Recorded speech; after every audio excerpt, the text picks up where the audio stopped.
Всем огромный привет! Как вы уже догадались, я со своими очумелыми ручками добралась до нашей машины. У нас уже основательно поизносился чехол, который находится на рукоятке переключения передач, и мы хотим его заменить.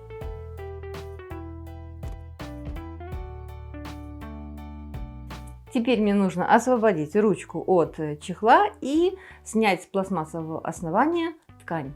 Ткань на основании держится при помощи обыкновенных скоб, но прежде чем снимать скобы, мне нужно освободить рукоятку, чтобы она мне не мешала в процессе работы.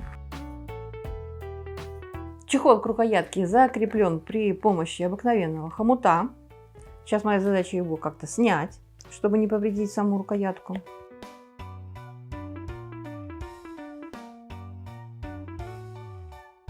Так как мы скобы хотим использовать повторно, уже крепить новый чехол к этому, поэтому мне нужно их разогнуть и вынять аккуратно, не сломав. И главное при этом еще не сломать основание.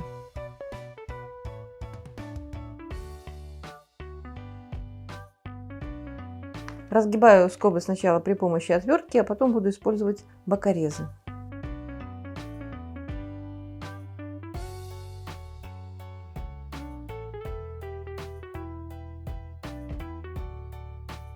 Обратите внимание, что места соединения деталей на припуске усилены. Я так понимаю, это сделано для того, чтобы потом уже, когда будет одеваться чехол на основание, и в процессе эксплуатации ткань не начала бы расслаиваться преждевременно, потому что на основании вот эти части, куда уходит шов, имеют вот такие острые выступы, и при постоянном движении ткани при эксплуатации в машине, а ткань будет деформироваться и расслаиваться преждевременно.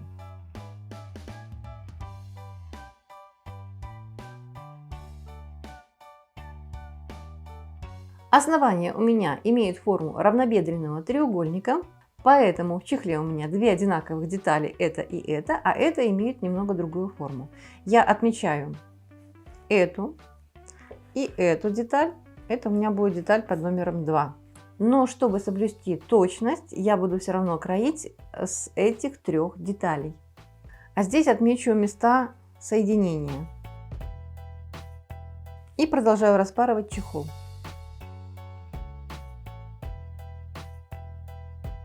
Мне нужна точность выкроек, поэтому вот эту декоративную строчку с припусками я не освобождаю, она останется так. И буду выкраивать, здесь буду давать припуски, а здесь у меня припуски уже есть по краям. Поэтому здесь я буду кроить по краю. Для замены мы купили кожзам на трикотажной основе, но у него есть один существенный недостаток. Он предназначен для изготовления одежды. То есть он по сравнению с той тканью, из которой был изначально изготовлен чехол, достаточно тонкий, поэтому буду его усиливать. Но сначала мне нужно выкроить детали.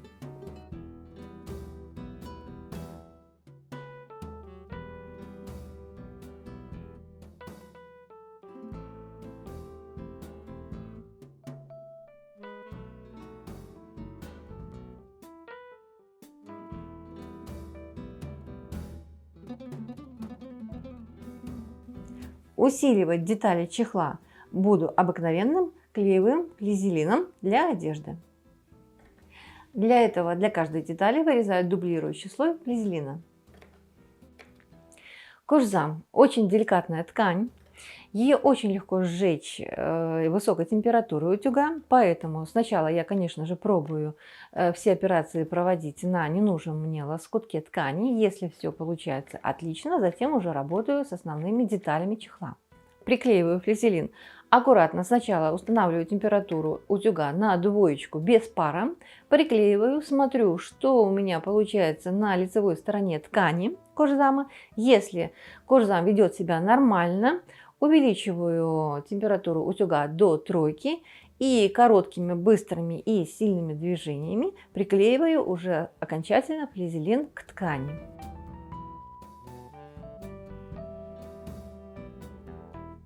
Соединяю детали чехла друг с другом, единичка к единичке, стрелочка к стрелочке.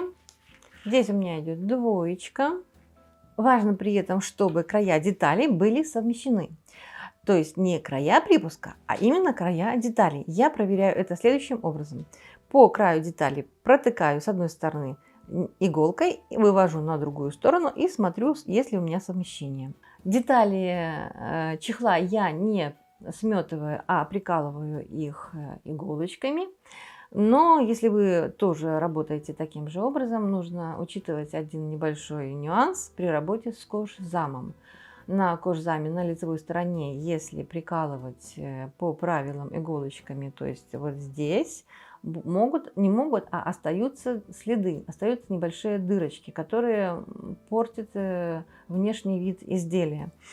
Поэтому я работаю от обратного и прикалываю иголочками на припусках шва. Притачиваю детали друг к другу на машинке.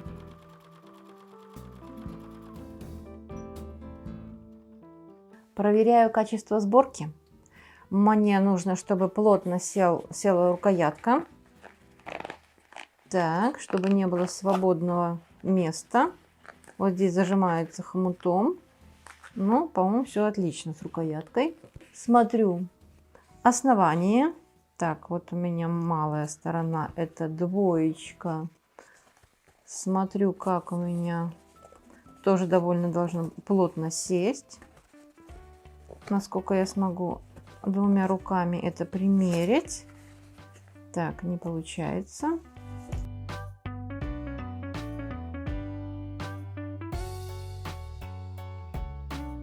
Все входит, прекрасно входит, то есть корректировать мне не надо. И сейчас я сделаю просто декоративные строчки, и можно будет собирать уже рукоятку.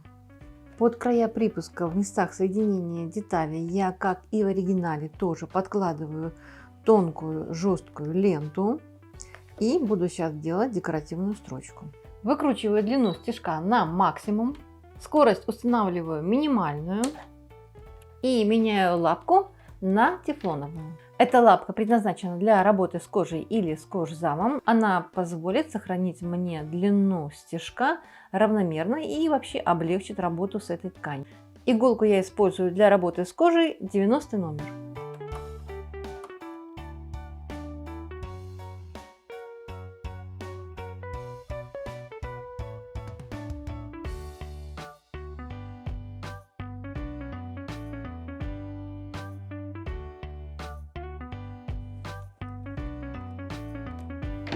Лишние края припуска обрезаю.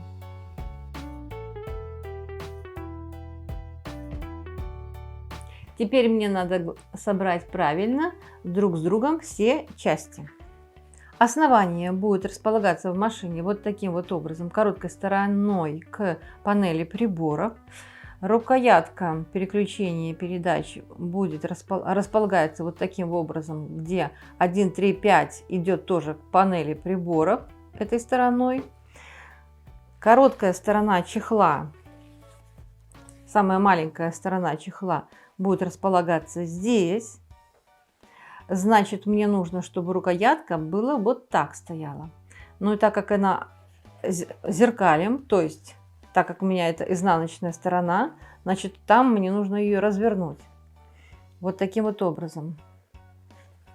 Так, то есть в короткую сторону я оставляю 1, 3, 5 вот таким вот образом и зажимаю здесь хомутом. Проверяю еще раз себя. Вот у меня короткая сторона. У меня к короткой стороне должны выходить передачи 1, 3, 5.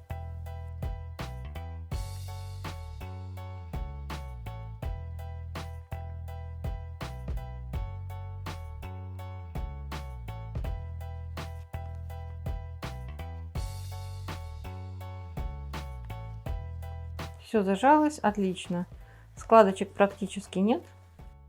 Кстати, скобы мы все-таки решили поменять, потому что оригинально имеет очень короткую ножку, ими неудобно работать, и мы приспособили обыкновенные строительные скобы, которые подходят для пистолета строительного.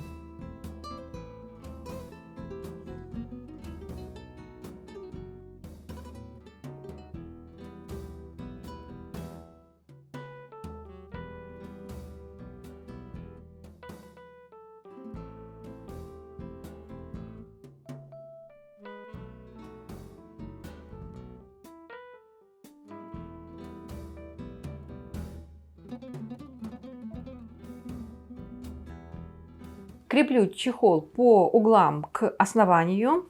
Здесь вот с двух сторон, здесь посередине. А потом уже иду по всему контуру чехла. И вот как получилось замечательно. Нет ничего лишнего. Все встало тютелька в тютельку. И мы сейчас с вами пойдем поставим чехол в машину.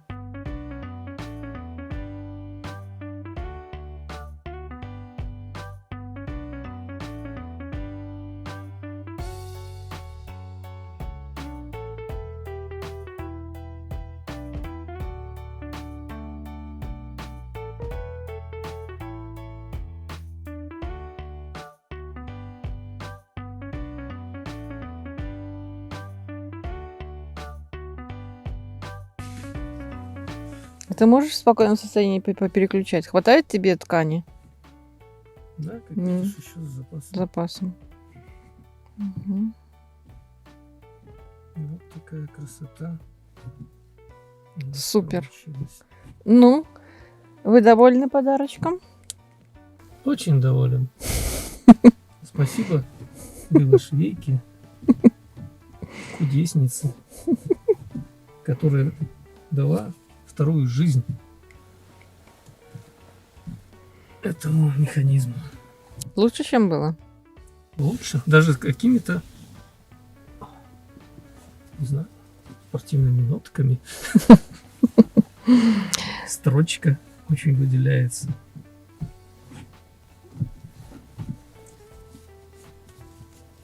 Так что все отлично. Мне нравится. Она еще ляжется так, как ему надо. Супер.